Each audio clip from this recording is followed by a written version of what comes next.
You know, I've been thinking quite a lot, and I'm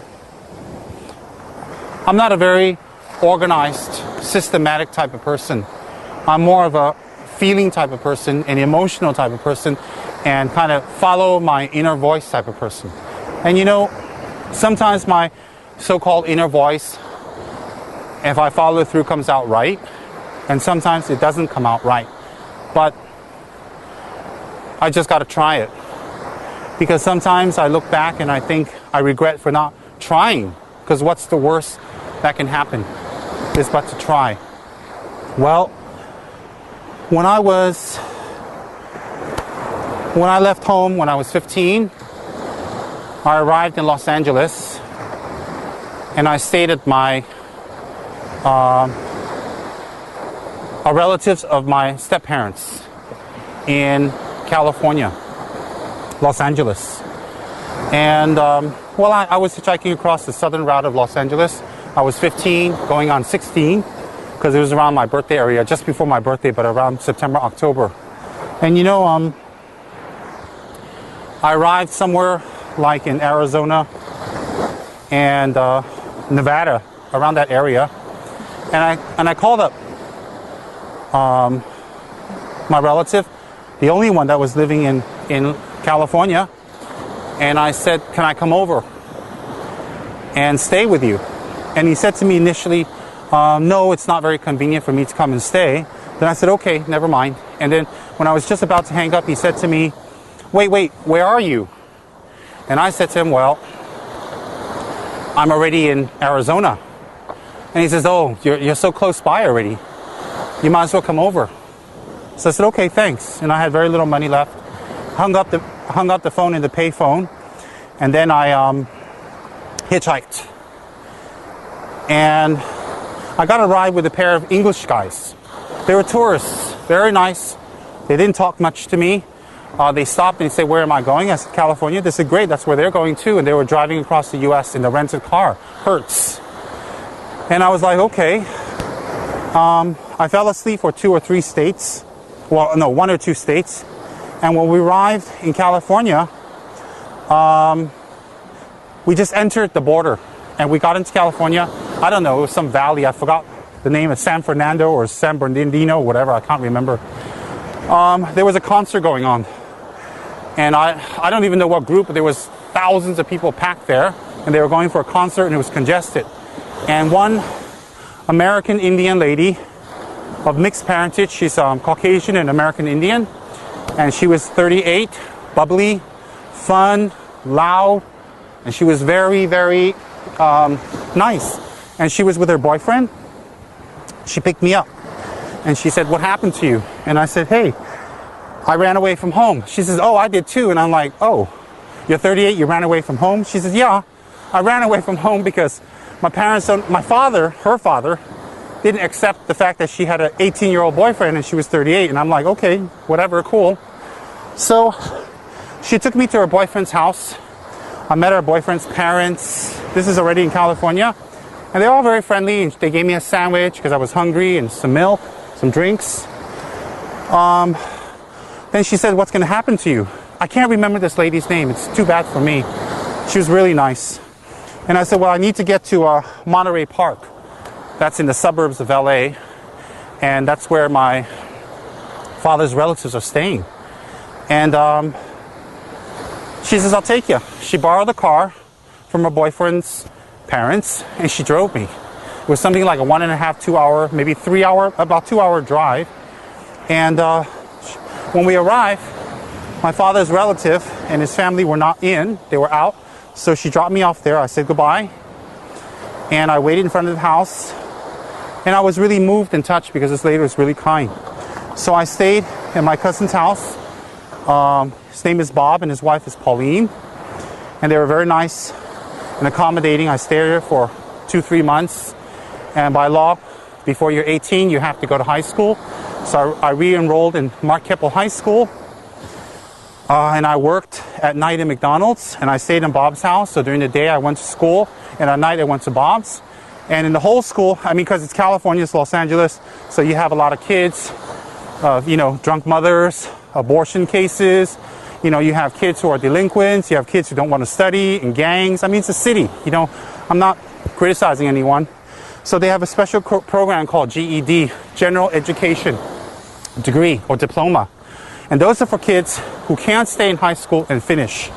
So I was in the 10th year of high school when I left Howell. And so in California, I continued my 10th year, and I went for the GED test. And I think, I don't know, 5 or 10, 15 kids went for the test in the whole school. And 2 of us passed. You know, we had to go really far, and it was a really grueling test. And I passed the test, and I got my GED degree, which is General Education Diploma, which is equivalent to a high school diploma. Because in the States, you have to go 8 years in elementary by law, and 4 years in high school by law. Then you can go to college or university, whatever you like, but that's optional. So I dropped out of school. I got my GED, and I can go to college anytime. Legally, I don't have to go to school anymore, because once you get the GED, you don't have to go to school. So I went to work full-time, as much as I can get, stayed at Bob's, and I decided, hey, I left home, I want to do Dharma now. So I started looking in the phone books for Dharma centers, and I walked around the city in Los Angeles itself. I walked around in the suburbs. You know, I mean, I didn't have money, so I had to walk. And it was all right. I was young, and I was really excited, and I walked. So I came across this Dharma center called Dharma Dhatu. And, you know, I'm at the bottom of the stairs. They're like one flight up, and there's a grill, and they're open, and I'm knocking. And I'm ringing the doorbell, but nobody would come down and open the door. So I said, okay, whatever, you know. And I stayed for quite a while, and I was knocking on Dharma Dhatu. I wanted to join in. I wanted to be part of them. So I couldn't get in, and I left. Then I went to the University of Oriental Studies, Los Angeles. And I figure, well, it's the University of Oriental Studies. So since it's the Oriental Studies, there's going to have a Tibetan department. There's going to be a shrine room and a Buddha. And I'd like to kind of go to the shrine room with my sadhana and my mala. And I'd like to kind of do my prayers and meditations, because I haven't been in front of a proper shrine for months, you know. So I went there, and I met a very nice professor, Dr. Leo Pruden, who has since passed away. And I told him my story. I told him what I was looking for, and I said I was looking for a shrine. And he says, well, young man, we don't have a shrine here, but I know where I can find one. And I said, where? He says, there's this center in Los Angeles. It's on 135 St. Andrew's Place. And it's not far from Hancock Park, which it's Los Angeles. And he says, there's a center there with a very wonderful teacher named Geshe Thubten Gelsen. And I was like, oh, wow. So, you know, this professor, he got me in his car. He drove me across town, which is quite far. And he took me to the center, and the center was empty, but we went to the back of the center. We walked in, and he was very familiar because he's friends with Geshe. And we walked into the kitchen, and we knocked, and we heard a voice inside the other room. So when we walked in, the living room and the dining area was turned into a gomba, a Tibetan meditational place. In the center, there was a Dalai Lama's throne, there was Lama Tsongkhapa, and there was yellow curtains and light streaming in. And you know, right below the yellow curtains on a cushion was this great Geshe named Geshe Thubten Gelsen, as I mentioned, sitting, doing his meditations with a light streaming in, and above him was Lama Tsongkhapa. And I just went, wow. I was just totally amazed. And I prostrated. I prostrated to Geshe, and I told him who I am and what I'm doing and what I'm about. I told him everything. And he welcomed me. And I was so overwhelmed. And then Dr. Leo Pruden says, well, I guess I'm leaving you in really good hands. And he left, and I really thanked him. You know, I saw him a few times after that to thank him, because I was just a young kid. 17 by now. And Geshe told me, have you received initiation? He asked me, and I said, yeah, I have. Anuttara Tantra. And he said, well, we're having talk tonight. I said, wow, what a coincidence. So I joined in the talk, and I knew my rituals. And Senate members were kind of surprised because I was 17 and I was young, and I knew the rituals for talk, and they were taken aback, and they were asking me who I am and all that stuff. And so what happened was, then I returned home, to Bob's place in Monterey Park, and I started commuting back and forth by bus. It took about 2.5 hours by RTD bus to get from Monterey Park to where the center was. So I decided to move into the center. And I talked to the center, and their rental was about $250, which I could not afford a month. So they talked with the committee. They say he's a real nice young boy and he really wants to do Dharma. Let's help him. So they had a small room downstairs next to the kitchen. It was really small. It was maybe 10 feet by about 8 feet. And it was in the Dharma Center, and upstairs lived another Dharma student. And Geshe-la's sponsor, Robert Stone, and Geshe-la himself lived upstairs. Next to me was the Gompa in the kitchen. And you know what? I didn't have to put a deposit or nothing. I moved in. So I went back and I told Bob, I'm moving in. And he says, are you sure this is what you want to do? And I said, it is. I do. I left home in New Jersey to do this. And so Bob gave me his permission, and I thanked him and his lovely wife for having me over his home. And I stayed for a few months, and I was grateful because I could have been on the streets, you know, whatever. I could have really been on the streets. And the streets in LA are not easy. So I moved into Dharma Center, and I was 17 years old. Just think about that. I was so excited. So I called up New Jersey to my first teacher, because my original teacher is in New Jersey, Geshe Losang Tarchen. And the reason I left New Jersey is because my parents wouldn't let me study with him. So I left New Jersey, and well, I called permission that I can study with this Geshe, because by Tantra, you just can't run to another guru and say, I want to study here and study there, unless there are situations you can't help, circumstances. So I asked his permission, he said, fine. And Geshe Losang Tarchen in New Jersey said to me, you are very lucky. He said to me on the phone, all right, you are very lucky. You have found a very qualified teacher in California, Los Angeles, Geshe Thubten Gelten. Serve him, learn from him, and treat him as you would treat me. And I was so moved and touched because I got my first guru's permission to study in California. You have to understand, I didn't want to leave New Jersey. I didn't want to leave my teacher. I didn't want to leave Geshe Losang Tarchen. I didn't want to leave where I was studying with him, but I had no choice because of my parents. They wouldn't let me study. They were harassing him. They were, one trying to report him to immigration, and they were spreading rumors in the neighborhood. They were doing everything they can to stop me from studying with Geshe Losang Tarchen. So I ran away. I ran away from New Jersey to California, and I found Geshe Thubten Gelten. Geshe Losang Tarchen is from Sarah May. Geshe Thubten Gelten is from Ganden Shartse. And I'm from Ganden Shartse. That's the coincidence. My reincarnation, that is, my previous life. So when I met Geshe-la, I stayed in the center, and wow. I worked in Photomat. I worked in McDonald's. I worked in laundromats. I worked in garment stores. I worked in restaurants as waiters. I worked anywhere I can. Sometimes I worked 3 jobs a week to support myself, and I would study at the center. And on my free time, I would actually serve Geshe-la. I would cook for him, and I would make tea, and I would clean his room, and I would do his laundry, and I would set up the meditation cushions. I would wash the dishes. I would wash the floor, vacuum the carpets, make the offerings. He taught me how to make tormas. I would make the tormas for our pujas. I assisted him when he went anywhere.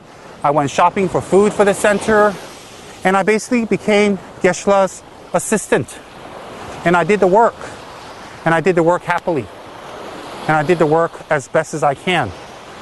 And I stayed in the center doing Dharma work. And you know what? I didn't see it as work. Cooking for my teacher wasn't work. Cleaning the gompa wasn't work. Washing the dishes and doing laundry wasn't work. It was serving my teacher. And by serving my teacher and taking care of my teacher, I would purify my negative karma, and I would collect a lot of positive karma. And I did that for years. So if we have the fortune to be near a teacher, or be in a center with the teacher, or be in a Dharma center, or we're doing Dharma work and we're receiving stipend, or we're not receiving stipend, we're volunteering, you know what? We need to not think that we're doing the Dharma center a favor. We need to not make the Dharma Center think that we're doing them a big job and that we're so good. We need to think that the Dharma Center is offering us an opportunity to do something good. We can all practice Dharma on our own. We can all do that. But you know, if you concentrate your talents and efforts and abilities and energy and time together, you can build a lot more. Think of it this way. Let's say we want to build a bridge across a big lake. All right? Imagine building the bridge on your own or building a bridge in an organized bridge company, a company that builds bridges with another 100, 200, 300 people. So people might say, oh, I don't like being part of the organized company. I don't like the politics. I don't like the work. I don't like the personalities. I don't like the pressures. I don't like how some people act. It's true. There are people who are different than us, act different, talk different, and think different. But you know, if you're in a bridge company and you're building the bridge in a construction company, you can get it done faster and quick as opposed to doing it yourself. So that's like joining a Dharma Center. You can get enlightened on your own. You can join, you can be on your own and meditate on your own, study on your own. You can do that. But if you join a Dharma Center, which is not the only way, it's a good way, not the only way, then you can concentrate all the efforts, time, talents together to make the center grow and have more Dharma, study together, sponsor together, help together, and do work together. So when you join a Dharma Center, you can build that bridge across that lake of samsara to enlightenment faster. There are politics. Where there's people, there's politics. It's not Dharma that makes politics, it's people. There are politics, but you know what? Where there is not politics, if you're by yourself, you have politics with yourself. So therefore, we have to think carefully. There are pros and cons. Are the pros more? For us, it's an individual decision. So when you join a Dharma Center, you got a department head, you got people who are working just as hard as you. There are people who have committed. You know, you shouldn't bring your home problems to them. You shouldn't bring your hassles. You shouldn't bring your depressions. You shouldn't bring your problems to work. Why?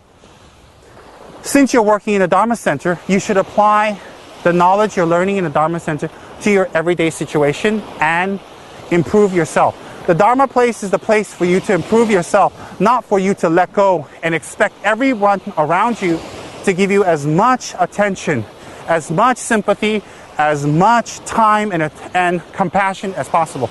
People around you are compassionate, are kind, are loving, and are caring, but they also have work to do. You see, they didn't set up a Dharma Center to take care of just you and your endless problems, which perhaps you don't want to take care of. They set up a center to help everybody, and to help you, you need to help yourself. You need to help them to help you. So, when you join a Dharma Center, you should have integrity. What you say, you should do, because you represent the Dharma. You're trying to practice the Dharma, all right? So what you say, you should do. What you preach, what you learn, you should do. You should be compassionate. You should have integrity. You should be honest. You should never take. You should never expect. You should never create gossip. You should never, ever complain and try to influence other people's minds against the person you don't like. You shouldn't make factions. You shouldn't make parties. Why? Because you're in a Dharma Center and you're not getting together to do something to do harm. You're trying to get together to do something good. So if you're trying to get together to do something good, then do something good. Remember, it's a privilege to do Dharma work. It's a privilege to work to benefit others. And you may be suffering and unhappy while you're doing work for others, but you know what? Your suffering and unhappiness will become less as you serve others. Because by serving yourself, you haven't become happy. Try serving others. Okay? So have joy in doing your Dharma work. Do Dharma work with love, with a light heart, with care, with a motivation to benefit others. Do Dharma work to develop Dharma in you.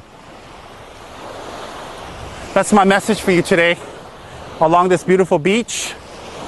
And I wanted to wish everybody well. And I wanted to say, if we gather together and we work hard together, you know what? We can build that bridge. Thank you very much.